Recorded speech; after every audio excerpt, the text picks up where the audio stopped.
देखिए अब BCom part third EFM paper second में जो आपका बिजनेस बस्टिंग है, एमआर अग्रवाल की बुक है, उसमें आपका एक टॉपिक कंप्लीट हो गया था, काइंड्स ऑफ बजट, बजटों के प्रकार, और उसमें केवल हमने पढ़ा था फ्लेक्सिबल बजट। अब हम बात कर रहे हैं क्रियात्मक और मास्टर बजट की, क्रियात्मक और मास्टर बजट। नेक्स्ट टॉपिक है चैप्टर नंबर 3 है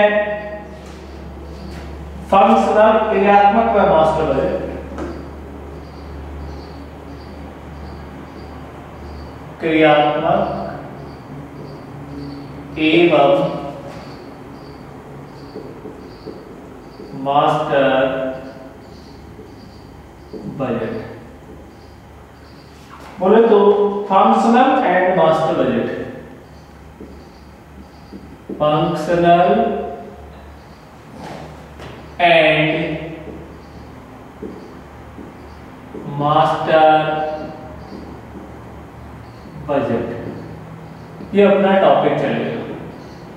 क्लियर? देखिए इसमें सबसे पहले आता है आपका विक्रय बजट। देखिए विक्रय बजट, सेल्स बजट, विक्रय बजट।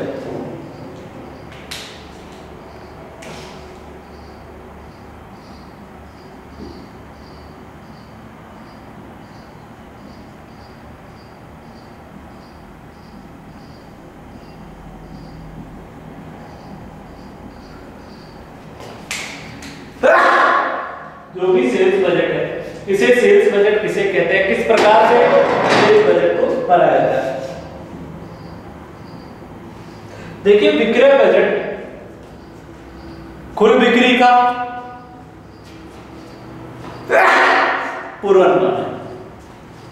विक्रय बजट कुल बिक्री का पूर्वानुमान है जिसे मुद्रा या मात्रा में व्यक्त किया जाता है। वापस देखिए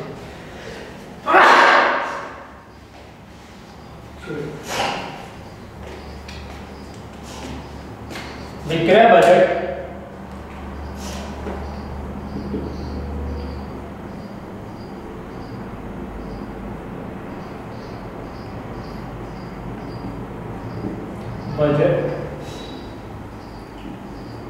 कुल बिक्री का पूर्वानुमान है, जिसे देखिए क्या कह रहे हैं कि विक्रय बजट कुल बिक्री का पूर्वानुमान है जिसे मुद्रा या मात्रा में व्यक्त किया जाता है, जिसे मुद्रा या मात्रा में, मुद्रा या मात्रा में व्यक्त किया जाता है। क्लियर? वही आपका क्या कहलाएगा, विक्रय बजट कहलाएगा। क्लियर होगी? क्या कहलाएगा, विक्रय बजट कहलाएगा। अब देखिए विक्रय बजट कुल बिक्री का, यानी कि आपको आने वाले वर्षों में कितनी बिक्री करनी है उसका पूर्वानुमान लगाने के लिए जो बजट तैयार किया जाता है, और उसमें आप उसे मुद्रा में और मात्रा में, अर्थात उसमें आप यूनिट भी दिखाओगे और अमाउंट भी दिखाओगे, दोनों चीज, और यूनिट पर यूनिट भी दिखाओगे। क्लियर होगी? तो वो आपका क्या कहलाएगा, विक्रय बजट कहलाएगा। देखिए विक्रय बजट का फॉर्मेट किस प्रकार से आपका विक्रय बजट बनाया जाता है, सेल्स बजट का प्रोफॉर्मा। देखिए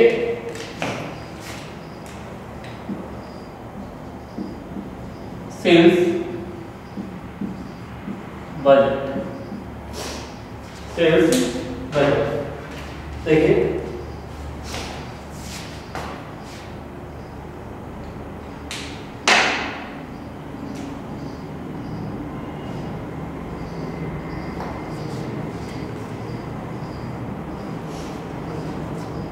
सेल्स बजट, यहां पे तो आएगा आपका analysis,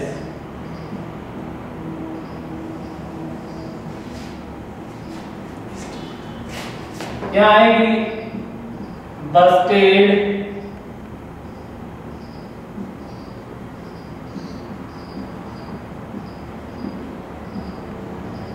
current year, budgeted current year, budget current year या budget current year, actual budget,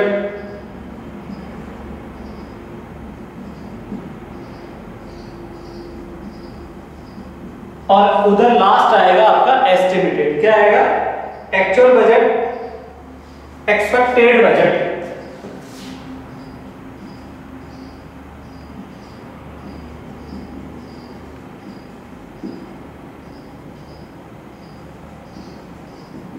for next year, और ये आपका आएगा current. Actual budget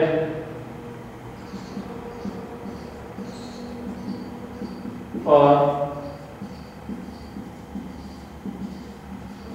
current year. Clear हो गई बात? ठीक है। अब देखिए यहां पर budget current year, actual budget for current year, expected budget for next year. Clear हो गई बात? इसमें फिर आपका यहां पर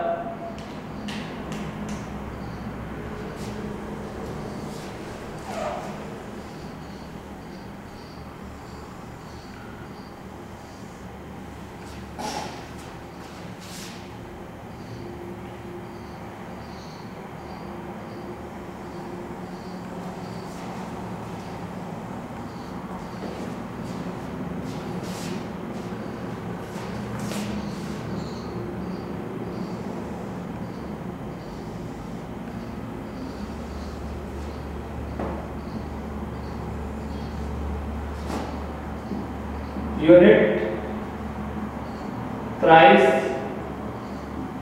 value, unit price, units price और वैल्यू, यूनिट्स प्राइस और वैल्यू,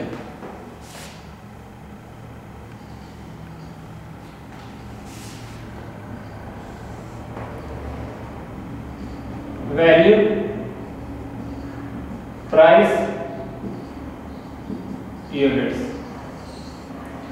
देखिए किस प्रकार से आपको क्या करना है, सेल्स बजट का फॉर्मेट आपको बता रहा हूं अच्छे से कि बजटेड करंट ईयर आएगा, actual budget for current year आएगा, expected budget for next year आएगा। क्लियर? अब यहां पे भी आपका आ जाएगा वैल्यू, यहां पर आ जाएगी प्राइस, और यहां पर आपकी आ जाएगी यूनिट्स।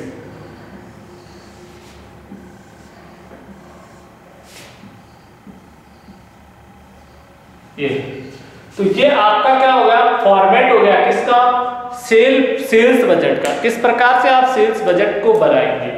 देखिए मैंने बताया सेल्स बजट, विक्रय बजट कुल बिक्री का पूर्वानुमान है जिसे मुद्रा या मात्रा में, मुद्रा में या मात्रा में क्या किया जाएगा, व्यक्त किया जाता है सेल्स बजट। एनालिसिस बता दिया, बजट करंट ईयर है, actual budget for current year है, expected budget for next year है, यूनिट्स है, प्राइस है, वैल्यू है, unit price value, unit price value. Clear होगी बात? तो ये आपका सेल्स बजट का आपका फॉर्मेट यहां पर कंप्लीट हो गया। अब हम बात करते हैं आगे,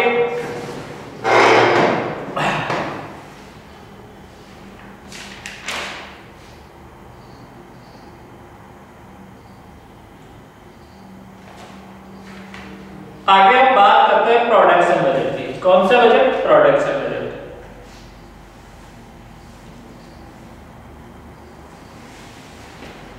ऐसा बजट जो बजट अवधि में उत्पादित किए जाने वाले प्रत्येक उत्पाद का पूर्वानुमान होता है।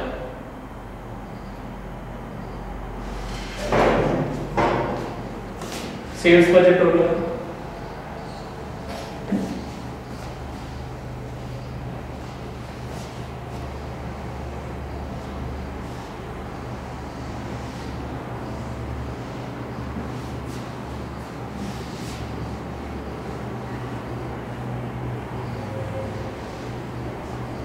अब हम बात करते हैं उत्पादन बजट।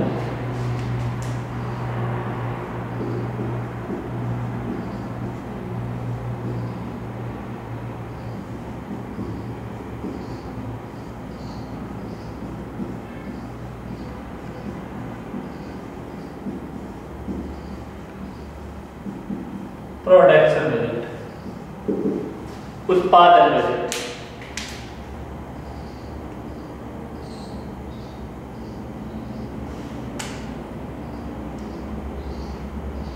देखिए यह बजट जो उत्पादन बजट होता है, उत्पादन प्रबंधक द्वारा बनाया जाता है और एक संस्था की बजट अवधि में उत्पादित किए जाने वाले उत्पाद के पूर्वानुमान के लिए ये बजट बनाया जाता है। आगे का समझ। देखिए वापस बता रहा हूं, उत्पादन बजट उत्पादन प्रबंधक द्वारा बनाया जाता है और एक कंपनी द्वारा बजट अवधि में उत्पादित किए जाने वाले उत्पाद का पूर्वानुमान होता है। देखिए उत्पादन बजट उत्पादक, देखिए उत्पादन बजट उत्पादन प्रबंधक द्वारा बनाया जाता है। उत्पादन बजट उत्पादन प्रबंधक द्वारा बनाया जाता है, जो एक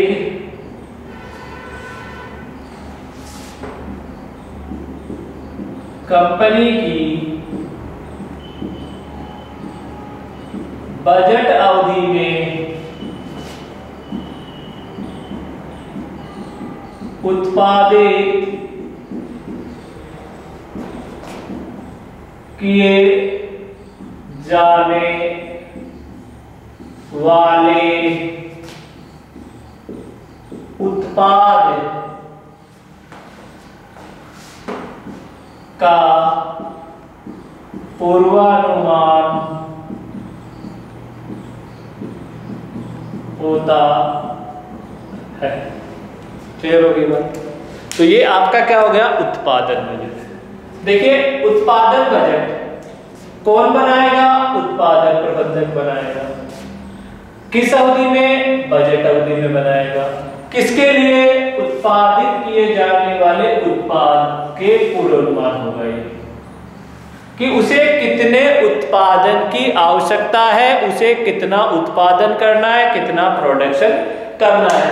प्रोडक्शन रिक्वायरमेंट के लिए कि उसे कितनी इकाइयां उत्पादित करनी पड़ेगी। क्लियर है, प्रोडक्शन रिक्वायरमेंट। क्लियर। तो देखिए इसका फॉर्मेट किस प्रकार से आता है, प्रोडक्शन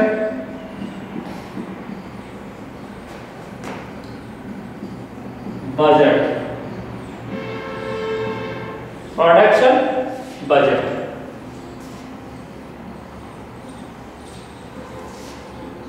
प्रोडक्शन।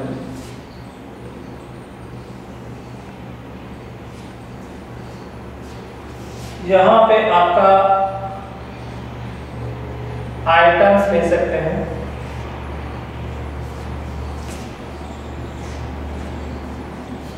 और यहां पे आप यूनिट्स ले सकते हैं।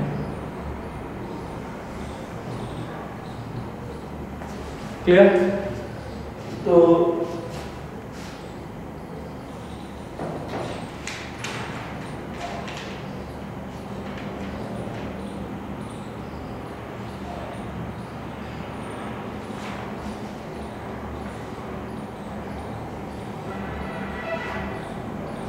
यहां पर आ जाएगा आपका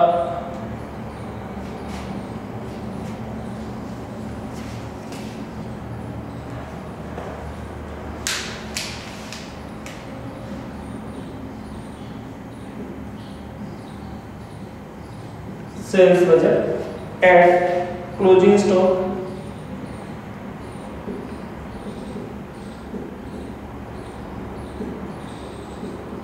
लेस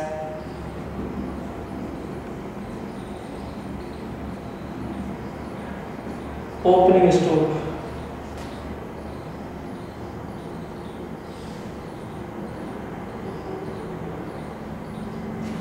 और ये आ जाएगा आपका प्रोडक्शन रिक्वायरमेंट।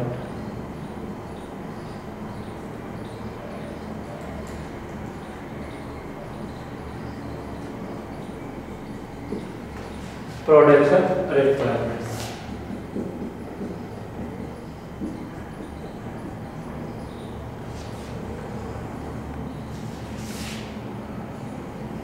Production requirement. तो ये आपका क्या हो गया, उत्पादन बजट हो गया। किस प्रकार से क्या होगा कि उत्पादन बजट उत्पादन प्रबंधक द्वारा बनाया जाता है, जो एक कंपनी की बजट अवधि में उत्पादित किए जाने वाले उत्पाद का क्या होता है, पूर्वानुमान होता है। उत्पाद का क्या होता है, पूर्वानुमान होता है। किसका पूर्वानुमान होता है, उत्पाद का पूर्वानुमान होता है। क्लियर हो गई बात। अब देखिए आगे,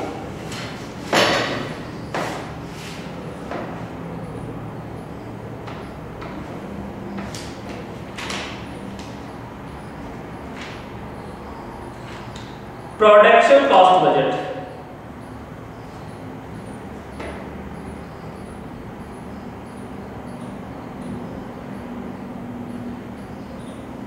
उत्पाद production cost budget, production cost budget.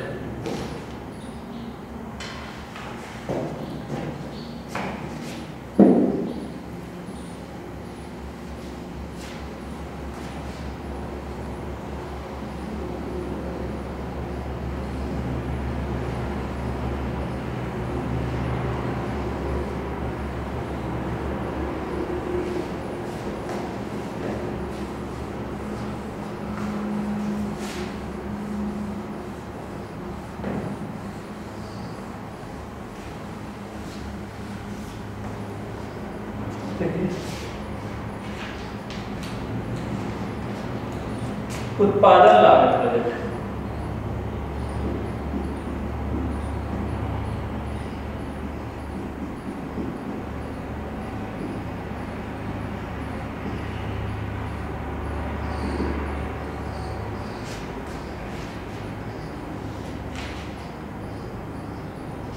सामग्री बजट। देखिए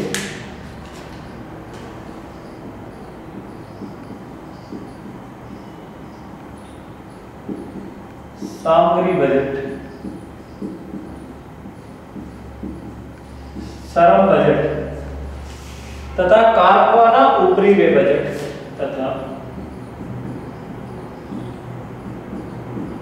कारखाना ऊपरी व्यय, कारखाना ऊपरी व्यय, कारखाना ऊपरी बजट का सारांश ही कारखाना ऊपरी व्यय बजट का सारांश ही उत्पादन लागत budget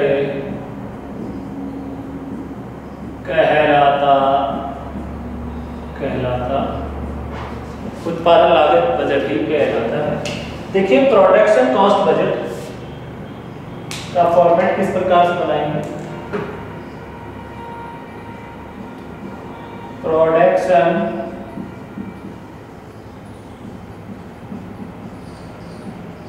cost budget, production cost budget वही यहां पर आ जाएगा आइटम, यहां पर आ जाएगा आपका डिपार्टमेंट।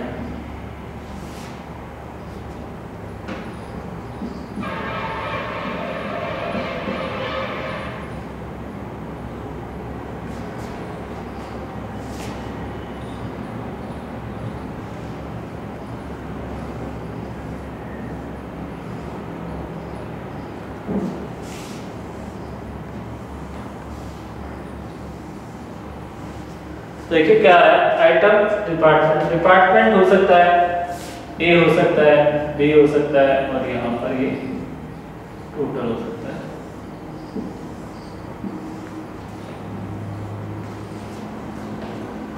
इसमें देखिए आपका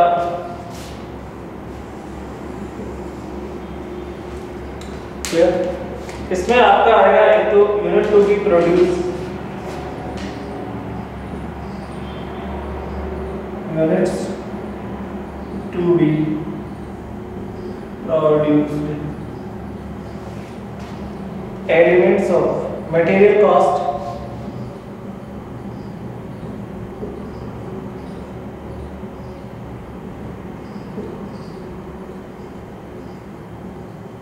labor cost,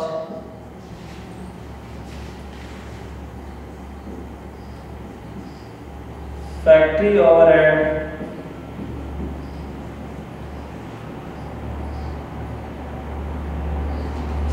और ये आ जाएगी आपकी प्रोडक्शन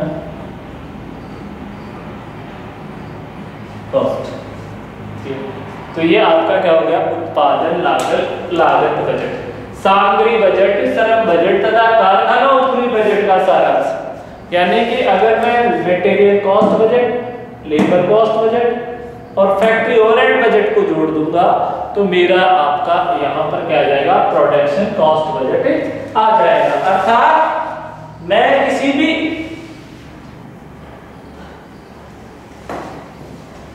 उत्पाद को उत्पादित करूंगा तो मेरे उसकी लागत कितनी आएगी, अर्थात ये अनुमानित उत्पादित लागतों को क्या करेगा, दर्शाएगा। अनुमानित उत्पादित लागतों को क्या करेगा, दर्शाएगा। तो वो बजट कौन सा कहलाएगा, आपका उत्पादन लागत बजट कहलाएगा। अब देखिए आगे,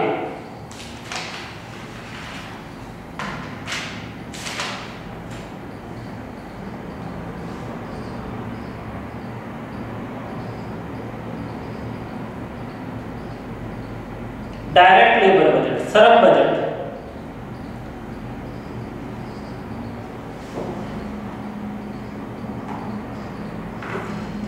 यानी कि श्रम शक्ति का पूर्वानुमान लगाना ही आपका क्या कहलाता है, श्रम बजट कहलाता है। Direct labour budget, workers number, hours, standard rate, total hour, labour cost.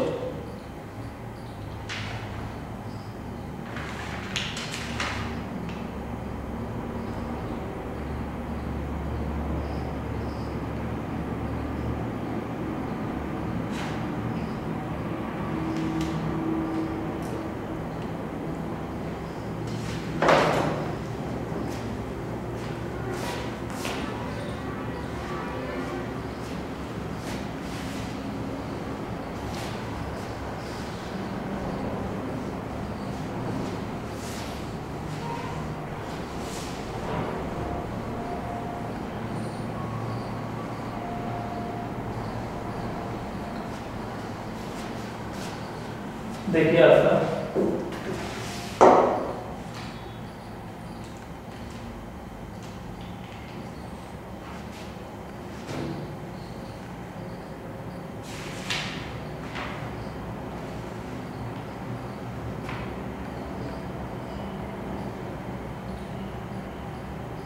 श्रम बजट,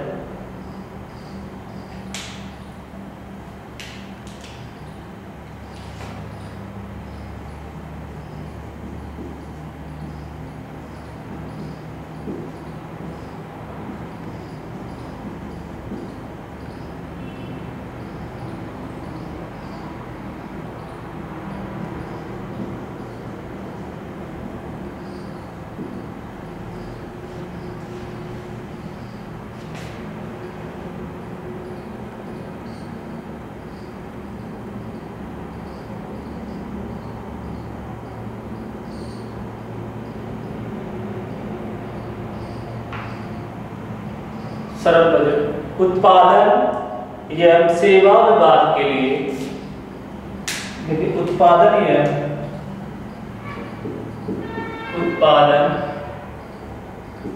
एवं सेवा विभाग के लिए विभिन्न समयों पर, देखिए कौन कौन से विभाग की बात कर रहा है, उत्पादन और सेवा विभाग के लिए विभिन्न समयों पर,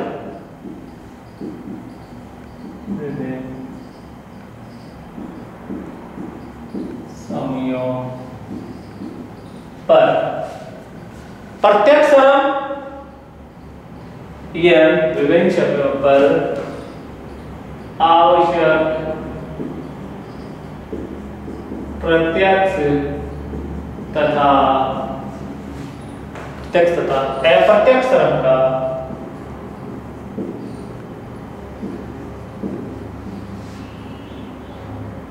शक्ति का अप्रत्यक्ष श्रम शक्ति का पूर्वानुमान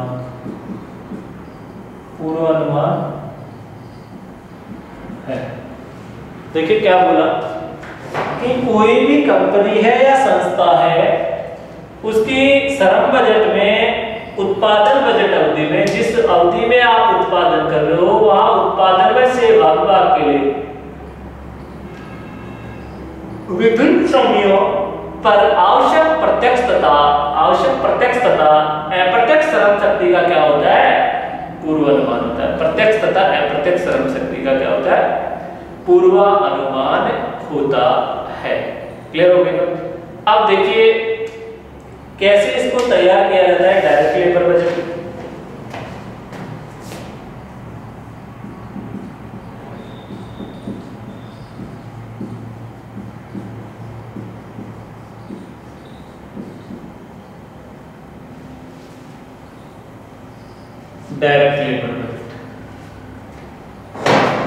डायरेक्ट लेबर बजट, यहां आ जाएगा आपका वर्कर्स, स्किल वर्कर है, सेमी स्किल है, किस प्रकार का है, नंबर्स,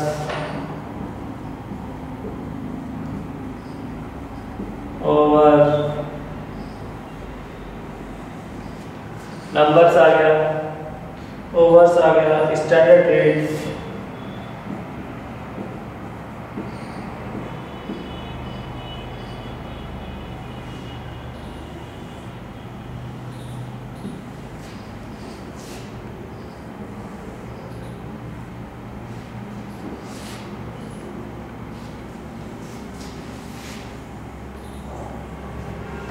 स्टैंडर्ड रेट आ गया, और आपका टोटल लेबर कॉस्ट है, टोटल लेबर कॉस्ट,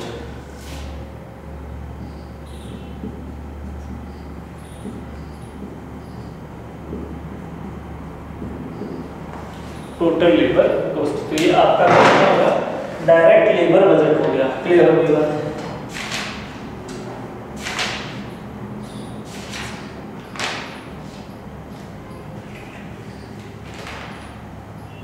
अब हम नेक्स्ट यूनिट की बात करते हैं विक्रय व वितरण की।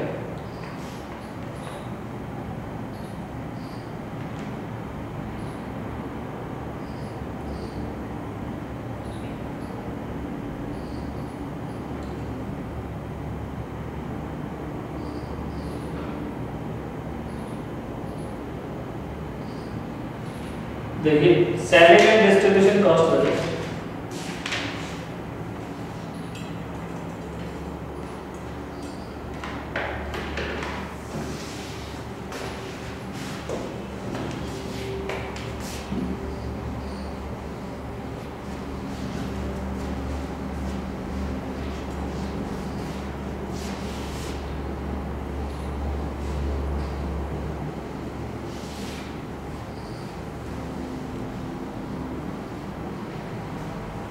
देखिए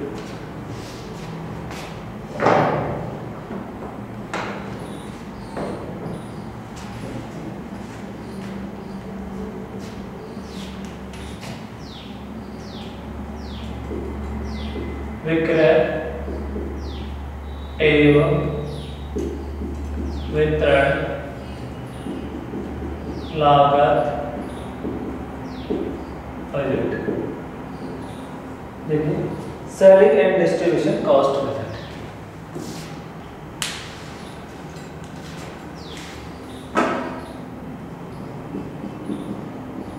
selling and distribution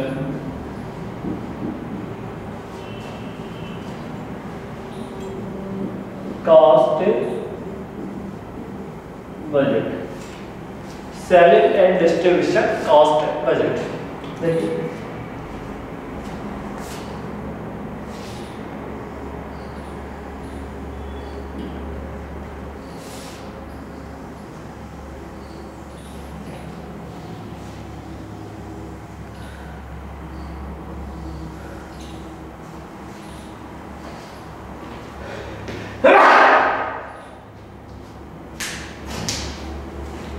selling and distribution cost budget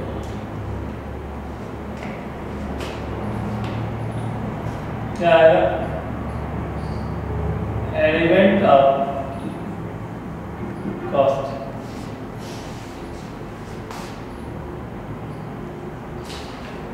budget, previous budget.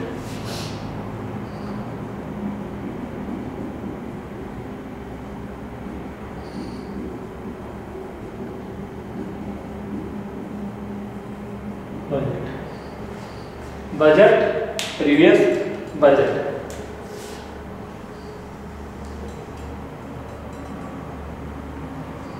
Clear हो गया? इसमें देखिए क्या क्या आती है, 4 चीजें आती है। डायरेक्ट सेलिंग एक्सपेंसेस आता है first, direct selling expenses.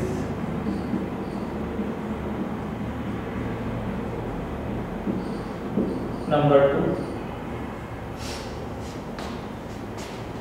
Sales office expenses, sales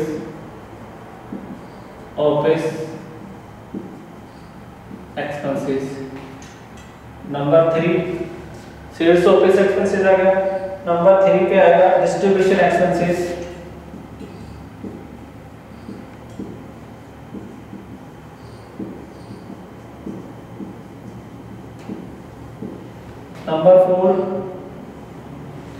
number 4 पे आएगा एडवर्टाइजिंग एक्सपेंसेस।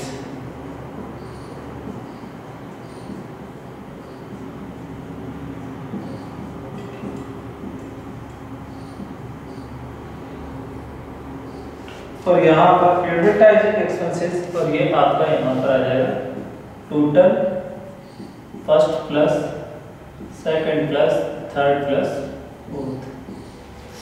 ठीक है?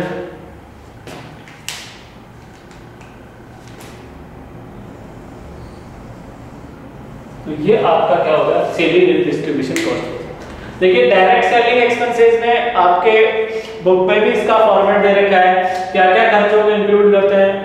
ठीक है, एमआर अग्रवाल की बुक देखेंगे तो उसमें आपको पेज नंबर 3.19 पे मिलेगा। जैसे सेल्समैन सैलरी आ गई, सेल्समैन कमीशन आ जाएगा, सेल्समैन एक्सपेंसेस, कार एक्सपेंसेस, तो वो डायरेक्ट सेलिंग एक्सपेंसेस में आएंगे।